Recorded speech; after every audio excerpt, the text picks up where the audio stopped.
a number on the guy. Andrew Filipponi works at 93.7 The Fan in Pittsburgh. I already texted him. Okay, thank you. He grabbed the tweet that we've mentioned a couple of times earlier today from Bryant McFadden, former Steeler. For those of you just joining us, let's back up and pass that one along so that you can go on the arc of the day. Bryant McFadden tweets at about 1 o'clock today, 1:30. Oh, Omar is working. That's the front office. The Steelers are very close to landing a significant playmaker. Hashtag here we go, hashtag stay tuned. Okay. It's from a former Steeler who's in the Steelers media now. Our crack staff here at 95.7 The Game went into go mode and both talked to Pittsburgh sources and San Francisco sources. The Pittsburgh folks are saying it's a wide receiver, and they're trying to go after one of your guys. Our sources, league sources here, have told 95.7 The Game from the Niners side, ain't nothing happening. Okay? All right, so you take all that for what it's worth. Now, next step. Filipponi is burning up the lines, which means he should answer, Lucas, because I know the dude's on his phone right now.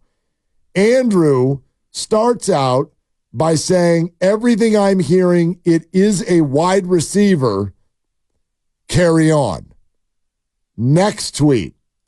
Based on what I heard the 49ers want back for Deebo Samuel on Friday, things would have to change dramatically for that deal to happen. Next tweet. I don't think it's Courtland Sutton. Next tweet. If the Steelers trade for Justin Jefferson, I'll get a full back tattoo of Steely McBeam. Next tweet. There's some movement on the Steelers 49ers trade front. Whoa. I don't think it's a done deal, but there's give and take. Next tweet. Don't rule out Brandon Aiyuk. Man. Next tweet. It's not Tyler Boyd. End Twitter. End of tweets. At the Pony Express, Poni Express is his handle if you want to follow along with Andrew Filipponi. And this is up to about a half hour ago. Right. So we're having our conversation. Right. And we're just like bopping through life. Debunking it. Niners kept Deebo. Niners kept Brandon. Exactly. Whatever. We're doing our thing. They think they've got their own sources and they think something's up. Right. Not Tyler Boyd, not Courtland Sutton, probably not going to be Deebo, might be Brandon, and there is movement. I mean, I do think we should keep one thing in mind. I very much still subscribe to what I said last week, which is that if it didn't happen before the draft, it wasn't going to happen. And I'm going to stand on that. Right. But by the same token, we've all popped out of the draft because we live in the moment and we go, woo, we're keeping Brandon. Well, there's this little thing about a contract that still very much needs to happen. And the whole thing about the trade deadline, which I don't believe is until Halloween. Not anytime soon. The league year has started, so you can make any trade you want right now. And Brandon, by the way, he's under contract for the upcoming season. Yes, he is. $14.1 million final year of his deal. 49ers can force him to play on the option. They've also got a franchise tag in the back pocket. Lots of leverage, big-time money. There's a lot going on there for sure. All right. We'll take some calls on this. How would you feel now if one of these guys still left town, even after the draft? Also this. Hey, parents, we know that summer is just around the corner. I'm dealing with this every night, literally. You need a spreadsheet. Okay, which week? Oh, I've been there, bro. When are we doing? Which camp? When are we going to get away to Tahoe? What's happening? Can I afford any of this? Well, we can help you with that right now. It's time to keep the kids busy, and La Garza Summer Camp has got you covered. It's phenomenal. My son went last year. It was great. You can score big with their sports camps. You can get creative in the STEAM lab to cook up some fun in the kitchen. Ultimate recipe for summer fun for every kid. All kinds of sports, all kinds of non-sports. Different themes for their camp every single week. So do not let boredom set in. Register now at lagarzasports.org and use the code THEGAME, one word now, no space, THEGAME, for $50 off today. So if you use the code The Game, you get $50 off by registering today, lagarzasports.org. But also this, call in right now, caller 5, contest line please, which is 415-523-4652. 415-523-4652. One more time. 415-523-4652. Caller 5 right now. If you are caller 5, $500 credit to La Garza Sports Camp. Plus, you're qualified for the grand prize, which is an $800 credit. Maybe you could send that kid to camp 2 weeks in a row. Man. So good luck. Caller 5 right now, 415-523-4652. If you do not win today, we are going to do this every day, all week long. Man, that's quite a prize. Okay? Quite a prize, especially for parents. And I know that you're right in the mix of it, of trying to figure out the camps and how to get it all happening. It's never easy. It's absurd. One year I made the bold move of I was going to send him to a different camp each week for 8 straight weeks. So I was picking and popping. We had an Alameda camp. We did a gymnastics camp. We did summer escape in Oakland. I was moving and shaking, but boy, was that arduous with all the enrollment and the fees and whatnot. There's a lot. Oh, You'll be clicking submit for the entire month of May. So it's a lot. So we really hope this helps you out. And again, you've got my personal promise and guarantee that La Garza is a really good experience. We have already used it. We will be going again this summer. lagarzasports.org. Again, $50 off if you use the code The Game today, whether you're a winner today or not. All right. Are you buying this or not?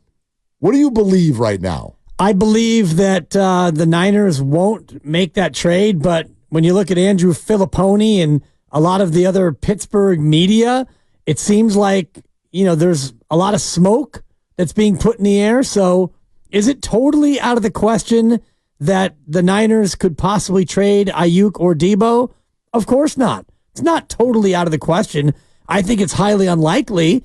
And if we're going to entertain this as a possibility, and it feels like that's what we're doing because there's enough reportage on the Pittsburgh side to indicate that maybe this is something that's at least being discussed. He said that there's some movement on the trade front.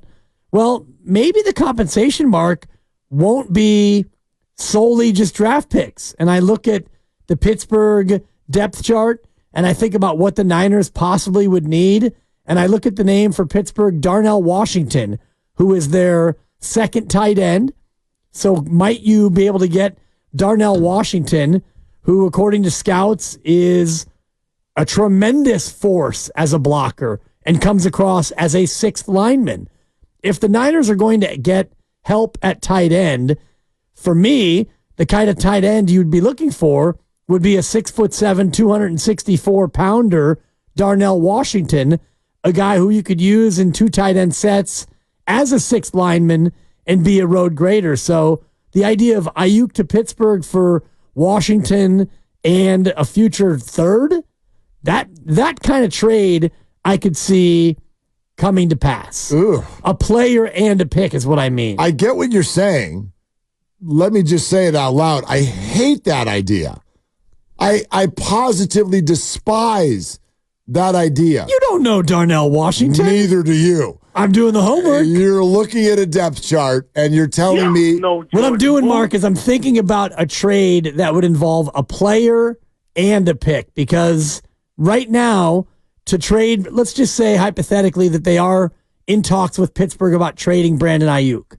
I would rather have the Niners get a player and a pick as opposed to 2 picks in the next draft. That I understand, but I am not willing. I am like fully not willing to blow up the receiving core like that, especially if I'm getting as you suggest, I know that this is just like throwing stuff out there, but just throwing I'm not getting a blocking tight end back. Like I'm going to need to be able to figure out how we're going to do some things as wide receivers. Like I would rather look at a name, and I know that, again, this is just throwing stuff out there. But throwing it. You want to know who was ticked off on the sideline almost every week last year? Furious on the sideline was George Pickens. He was absolutely furious. Now, he came a year later than Brandon Aiyuk, okay? So he right now is signed already for 2024 and 2025. Want to know what he makes? Not a lot. 4-year deal, $6.7 million total. That's the deal that he's on, and it's got 2 years left. But, like, Mike Tomlin had to pull him aside and do a meditation with him every quarter. Now, you may say, why the hell would we want to deal with that? This guy wants the rock, and the rock, it's hard to pass it around here in San Francisco. The point I'm getting at is if you're going to do the kind of deal that you're talking about, if you're going to do pick and a player, I want that player to be a wide receiver.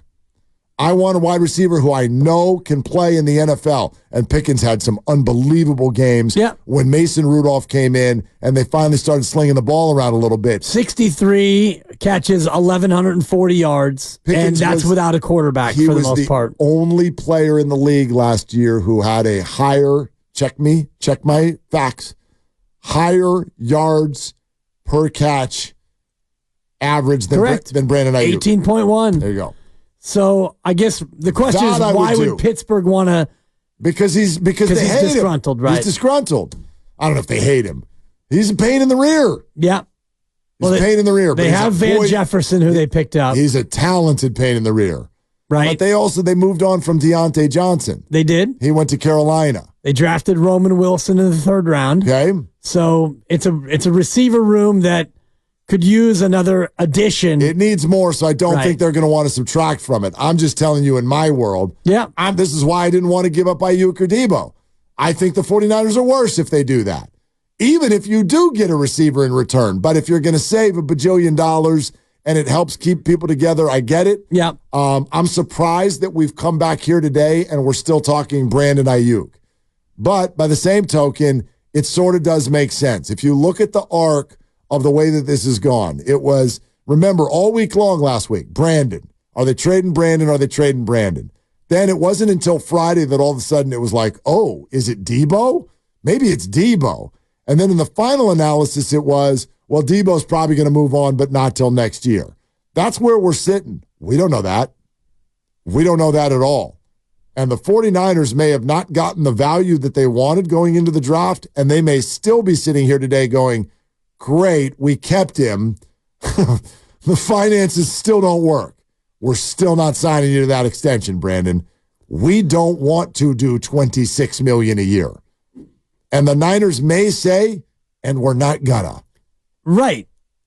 So, if that's the case, and if that's been made painfully clear, then you're going to be heading for a very uncomfortable summer as Brandon Aiyuk continues to try to get the deal that he wants. And the better time to make a trade, rip the Band-Aid off, would be now, as opposed to letting this thing drag on into the summer, unless, and I think Baldy might have made reference to this this morning with the guys, if there is an injury, if somebody on another team loses their season due to a big injury, if a receiver, has an Achilles or a knee in OTAs or just individual workouts, then that team becomes more motivated then.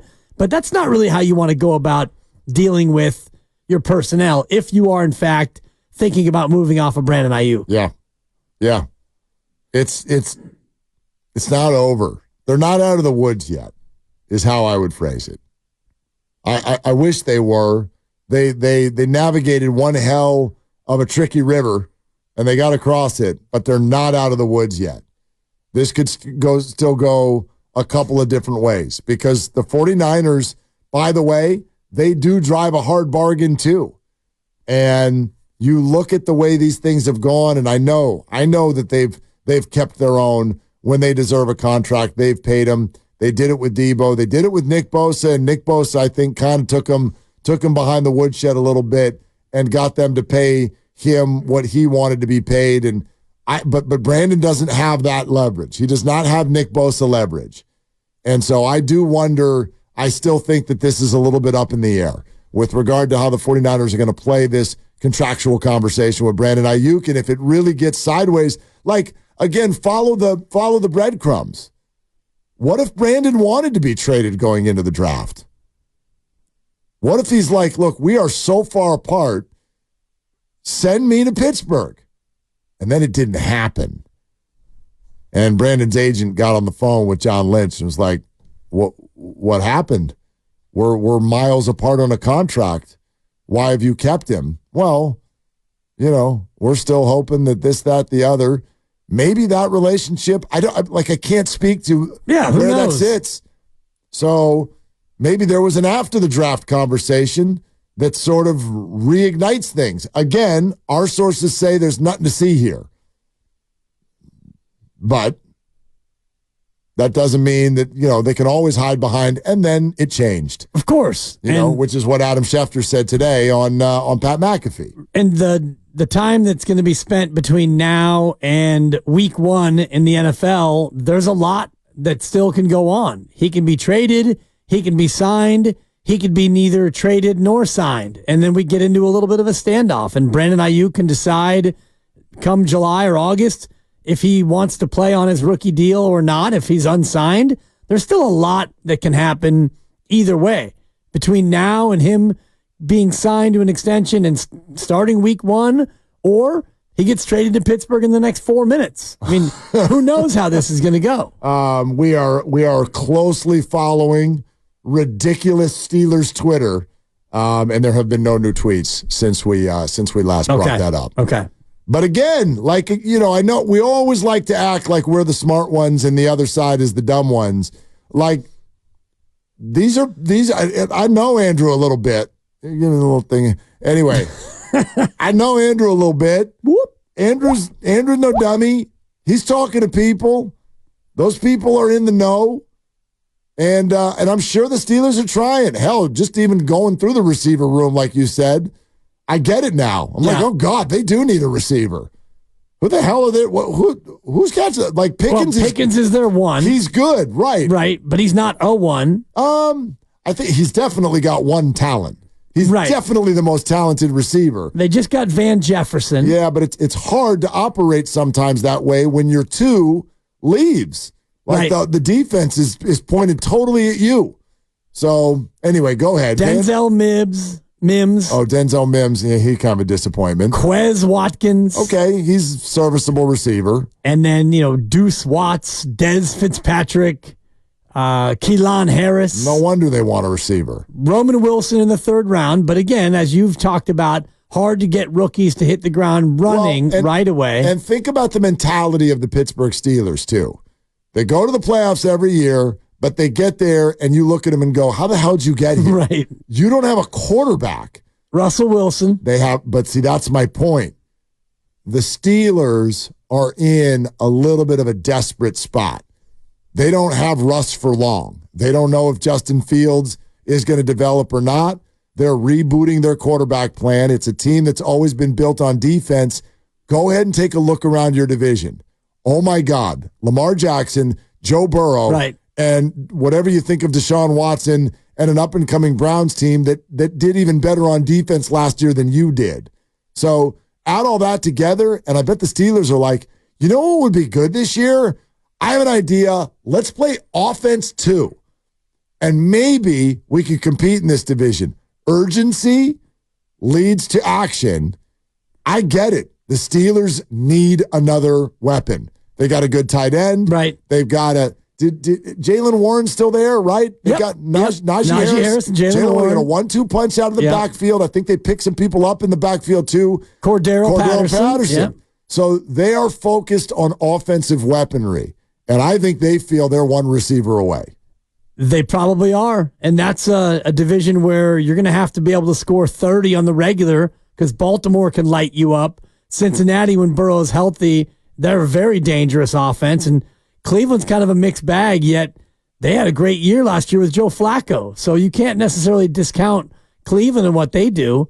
They got a terrific tight end. And so that's a division that, as much as it's black and blue, you got to be able to have the potential to put up 30. And, by the way, that's just your division.